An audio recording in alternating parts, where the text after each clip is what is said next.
As estrelas são corpos celestes que têm luz própria. Além disso, são esferas gigantes compostas de gases que produzem reações nucleares, mas que, graças à gravidade, podem se manter por trilhões de anos sem explodir. Ademais, podem existir nas colorações vermelhas, amarelas, brancas e azuis. As vermelhas possuem a temperatura mais baixa, com cerca de 3.000 graus Celsius. Enquanto isso, as azuis possuem a menor, com aproximadamente 40.000 graus Celsius. Sendo assim, a ciência que estuda esses corpos é denominada de astronomia. A estrutura de uma estrela é determinada por 5 conceitos e relações básicas. Equilíbrio hidrostático, em que a maioria das estrelas, como o Sol, não se expandem nem se contraem. Elas mantêm seu tamanho estável. Isso implica que a pressão em cada ponto no interior da estrela compensa a pressão gravitacional causada pelo peso do material acima do ponto. A estrela é o objeto autogravitante. Equilíbrio térmico. A energia produzida no caroço central da estrela, a partir de reações termonucleares, é igual à energia que a estrela perde na forma de radiação eletromagnética. Opacidade. A eficiência com a qual a energia liberada nas regiões centrais é irradiada para fora depende da transparência do meio gasoso no interior da estrela, a propagação da luz. Se a opacidade é baixa, a luz propaga facilmente, chegando mais eficientemente à superfície da estrela e sendo irradiada. Sua temperatura e pressão tenderão a ser menores do que no caso de uma estrela de maior opacidade. Transporte de energia.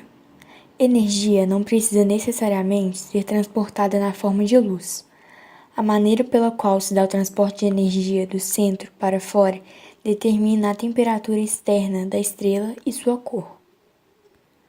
Produção de energia. No caso de estrelas, energia é produzida por fusão termonuclear, em que durante a maior parte da existência da estrela ocorrem reações de fusão de hidrogênio em hélio. A primeira etapa da evolução estelar é o nascimento de uma estrela. Normalmente, esse fato ocorre numa região denominada berçário estelar, onde há gigantescas nuvens moleculares formadas por gás e poeira. A ação da gravidade é responsável pela junção dos gases com a poeira, ocasionando a perda das partes mais densas da nuvem molecular. Posteriormente, um pedaço dessa junção ganha densidade e calor, tornando-se uma espécie de disco. Após milhões de anos, esse disco atinge temperatura e densidade tão altas que seus átomos de hidrogênio se transformam em hélio. Essa etapa marca o início da fusão nuclear e o surgimento da estrela. As fusões nucleares não cessam e são responsáveis pela mudança estrutural das estrelas.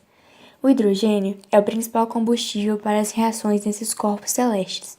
Porém, quando ele acaba, o hélio passa a desempenhar tal função, provocando a expansão e o aumento de energia no interior das estrelas. Com o núcleo bastante aquecido, elas aumentam o tamanho e ficam com luminosidade avermelhada, sendo conhecidas como gigante vermelho. Em seguida, o tamanho será determinante para o destino dessa estrela. Para aquelas com massa igual ao do Sol, o fim do ciclo é a transformação em uma estrela anã branca, formada de carbono e oxigênio. Para os corpos celestes com tamanho superior ao do Sol, o fim do ciclo de vida pode ter 2 desfechos diferentes. A explosão termonuclear da estrela pode ocasionar o surgimento de um buraco negro ou originar estrelas de nêutrons. A estrela de nêutrons representa o estágio final para algumas estrelas de grande massa, 8 ou mais vezes maior que a massa do Sol. Toda estrela tem um ciclo de nascimento, vida e morte, e durante sua vida, as estrelas mantêm um estado de equilíbrio. A energia liberada pela fusão de hidrogênio em seu núcleo gera uma pressão suficiente para estar equilibrada com a energia da compressão gravitacional da estrela sobre suas camadas mais externas, evitando que ela caia sobre si.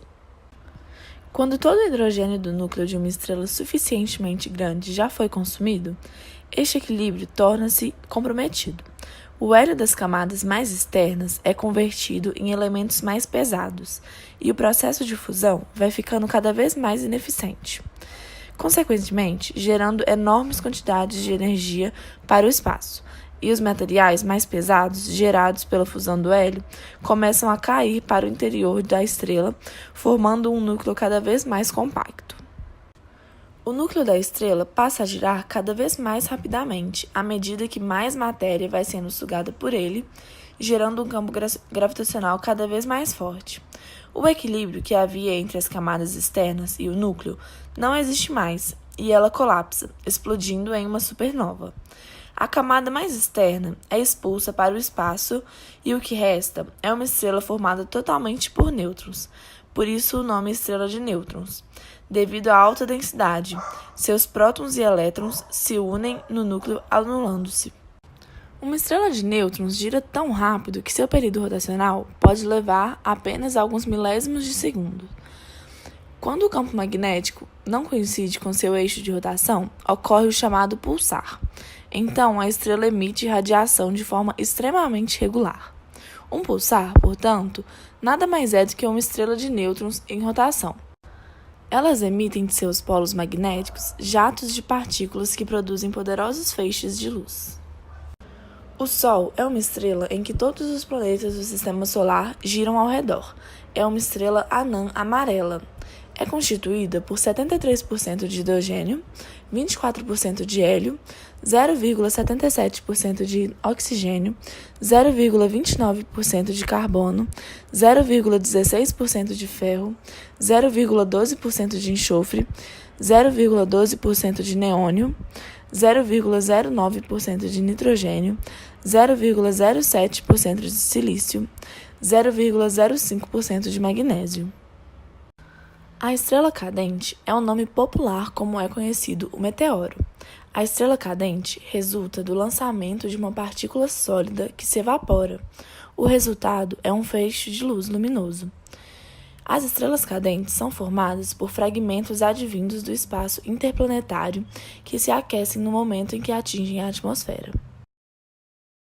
Estrelas binárias é um sistema estelar que consiste em duas estrelas orbitando em um baricentro comum. A estrela mais brilhante é chamada de primária, enquanto a estrela menos brilhante é chamada de estrela companheira. As pesquisas desde o século XX sugerem que muitas estrelas são parte de um sistema binário ou de sistemas com mais de duas estrelas, chamado de sistema múltiplo de estrelas. O termo estrela dupla é por vezes utilizado como sinônimo, embora na definição astronômica moderna, estrelas duplas sejam quaisquer estrelas próximas entre si no céu terrestre, podendo ser uma estrela binária ou uma estrela dupla óptica. A última consistindo de duas estrelas que não possuem nenhuma conexão física, mas apresentam estar próximas umas das outras no céu vistas da Terra. Estrelas duplas podem ser determinadas como ópticas se seus componentes possuem movimentos próprios ou velocidade radial diferente. As medidas de paralaxe revelando que as distâncias da Terra de duas estrelas envolvidas são significativamente diferentes. Não se sabe se a maior parte das estrelas duplas conhecidas atualmente são estrelas binárias propriamente ditas ou estrelas duplas ópticas. Estrelas binárias são frequentemente detectadas visualmente, casos em que são chamadas de binárias visuais. Várias binárias visuais possuem longos períodos orbitais de vários séculos e, portanto, as características de suas órbitas são pouco conhecidas ou não são conhecidas com precisão. Se as estrelas de um sistema binário orbitam em um plano ao longo da linha de visão da Terra, tais estrelas se eclipsam mutuamente. Esses pares são chamados de binárias eclipsantes ou binárias fotométricas, devido ao fato de serem detectadas pela mudança de brilho durante eclipses e trânsitos estelares. Se as componentes de um sistema binário estelar estão suficientemente próximas uma da outra, as estrelas podem mutuamente distorcer gravitacionalmente a atmosfera da sua companheira.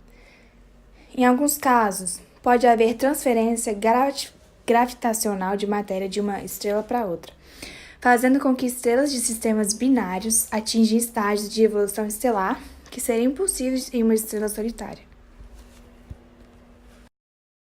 Estrelas variáveis são estrelas que variam de brilho ao longo do tempo, de forma periódica ou não. A variação de brilho ocorre basicamente por dois motivos: variações decorrentes de fatores relacionados à própria estrutura física das estrelas, como contrações e expansões de suas camadas mais externas, com consequente aumento e diminuição da superfície irradiadora. Variações decorrentes de fatores externos à constituição física estelar, como eclipse parcial ou totais ocorridos em sistemas estelares binários ou múltiplos. Uma estrela com grandes manchas em sua cromosfera pode apresentar-se também como variável. A rigor, se considerarmos uma estrela qualquer durante toda sua trajetória evolutiva, ela certamente irá variar de luminosidade em pelo menos uma fase do seu ciclo de vida. Mas essas gigantes vermelhas não são grandes o suficiente para produzir o calor necessário e continuar fundindo o material do núcleo em outro ainda mais denso. Mesmo assim, o tamanho do núcleo continua diminuindo. Dessa forma, a densidade e pressão do núcleo aumenta cada vez mais.